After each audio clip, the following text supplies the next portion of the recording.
지금부터 IBS 인하대학교 방송국의 아침 정규 방송을 시작하겠습니다. 인하대학교 방송국은 본 대학의 이념과 전통을 수호하며 방송을 통해 인하인의 올바른 여론을 대변하고 대학 문화의 창달자로서의 임무를 다하고 있습니다. 아침 신문 브리핑입니다.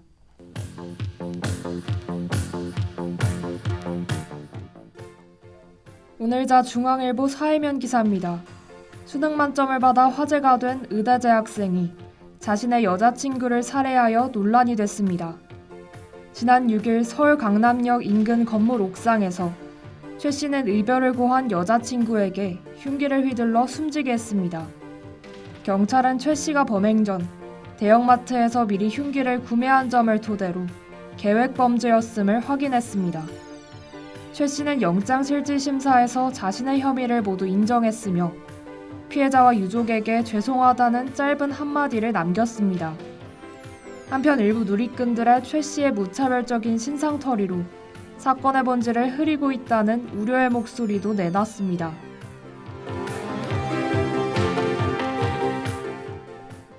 오늘자 한겨레 정치면 기사입니다.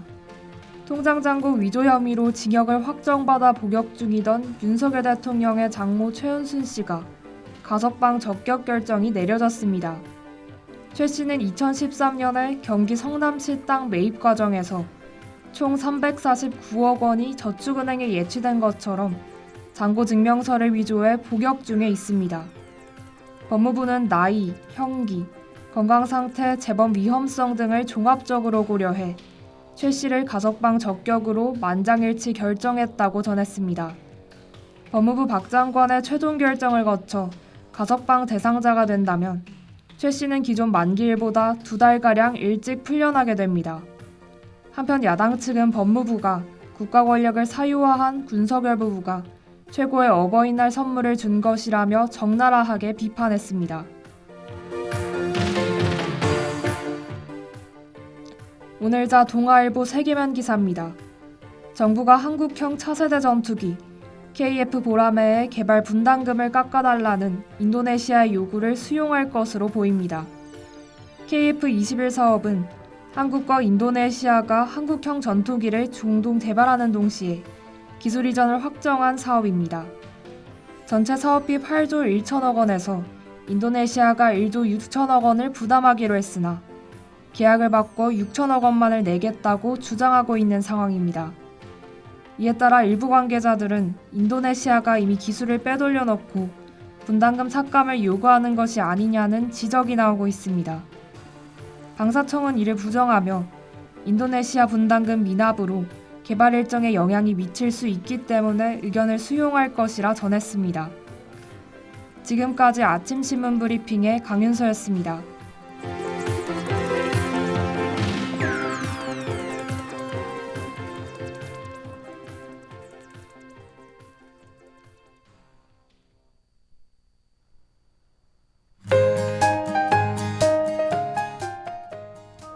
오늘의 날씨입니다.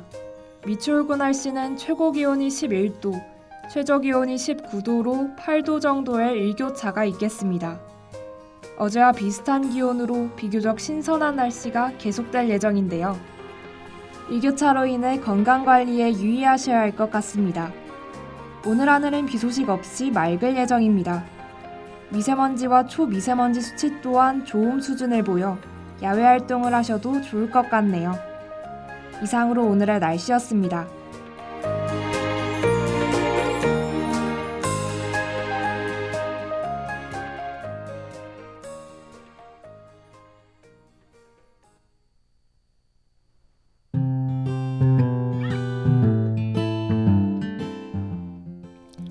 우리는 스스로를 생각하고 돌아보며 관찰할 수 있습니다. 내가 어떤 마음인지를 아는 것은 참 중요한 일이지만 평소에 나에 대한 생각을 많이 하지 못할 뿐만 아니라 어떤 마음을 가지고 있는지 돌아볼 여유가 없기 때문인데요. 일주일 중 가장 피곤한 것만 같은 목요일 아침, 이 시간만큼은 잠시 우리 마음과 관련된 재미있는 심리 이야기와 함께하는 건 어떨까요? 우리 스스로를 더 잘 들여볼 수 있도록 마음의 상처가 있더라도 다시 회복할 수 있도록 말이에요. 마음의 움직임과 관련된 이야기, 심리연구소 지금 시작합니다.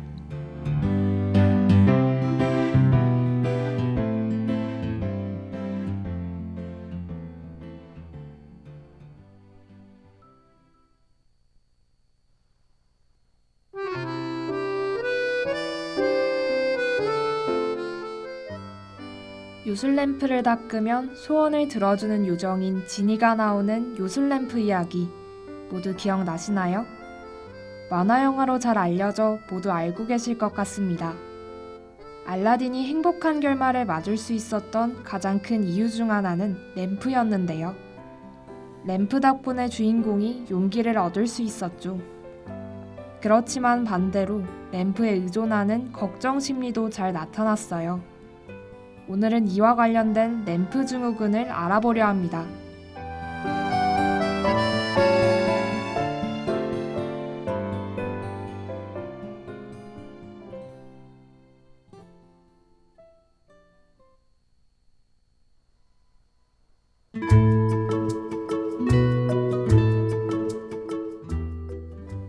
이러한 증후군은 마치 알라딘이 요술램프 지니를 불러내듯 근심, 걱정을 일으켜 스스로를 괴롭히는 현상인데요. 과잉근심 증후군 또는 범불안장애라고도 합니다. 현재에는 인터넷이나 SNS를 통해 뉴스에도 보도되지 않는 사건, 사고나 재난을 시시각각 접하면서 예측할 수 없는 위험에 대해 더욱 민감하게 반응하게 되었죠. 이렇게 요즘에는 충격이나 불안, 공포를 고스란히 받아들이는 사회가 되어 램프 증후군에 걸린 현대인들이 증가하고 있습니다.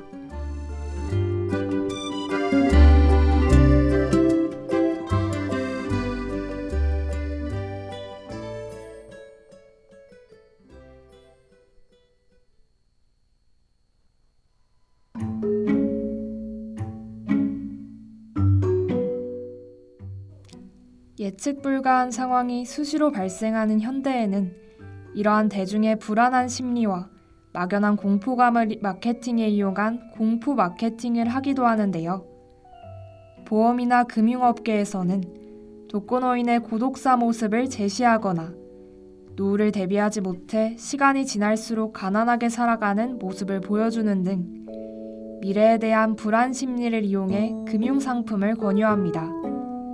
이런 경우 자세히 살펴보지 않는다면 손해보는 경우가 많기 때문에 조심해야 해요. 이 외에도 현대인의 불안감을 이용하는 대표적인 광고가 있습니다. 바로 금연이나 음주운전, 그리고 안전벨트 권유 등 공익 광고에도 많이 사용되는 것을 알 수 있죠. 담배 공익 광고의 경우 경각심을 불러일으킬 수 있지만 후두암이나 폐암과 같은 지나친 묘사로 인해 거부감을 들게 하는 측면도 존재합니다.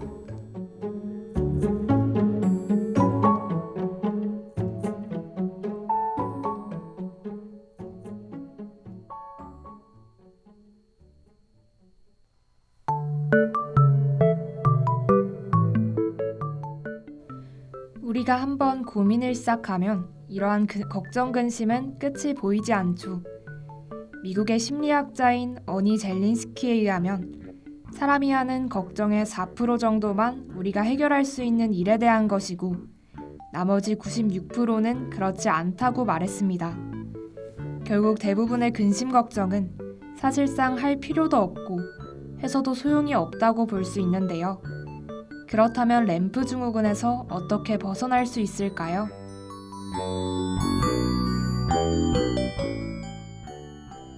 램프 증후군에서 탈출할 수 있는 방법은 크게 두 가지로 나눠서 생각하면 좋은데요. 통제할 수 없는 걱정 버리기와 통제할 수 있는 문제에 대처하기가 두 가지 방법입니다. 세상에 걱정 없는 인생은 없어요. 하지만 문제에 대해 어떻게 대처하는지에 따라서는 인생이 바뀔 수 있습니다. 걱정을 멈출 줄도, 때로는 해결할 줄도 안다면 더 건강하고 행복한 하루가 시작될 테니까요.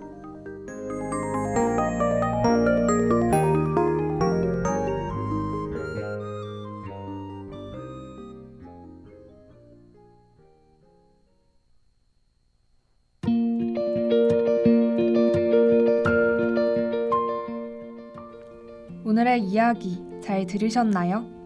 알라딘이 램프 요정을 불러내듯 걱정과 근심으로 스스로를 괴롭히는 현상인 램프 증후군. 일상의 스트레스를 적절하게 관리하면서 작은 성공부터 경험을 쌓아간다면 이를 완화시킬 수 있을 겁니다. 물론 너무 심한 램프 증후군을 앓고 있다면 전문가와의 상담이 필요해요.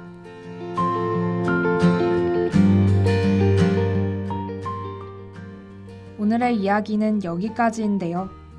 다음에는 어떤 심리와 관련된 이야기로 찾아올지 궁금하지 않으신가요? 우리의 몸 건강뿐만 아니라 마음 건강도 중요하다는 점 알려드리며 오늘의 심리연구소는 김마리의 우산을 들어줄게 들으며 이만 인사드리겠습니다. 다음 주에 봐요.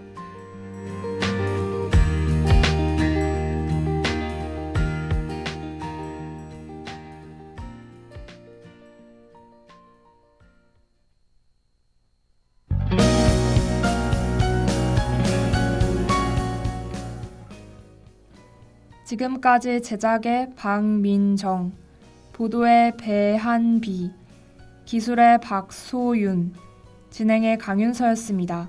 고맙습니다.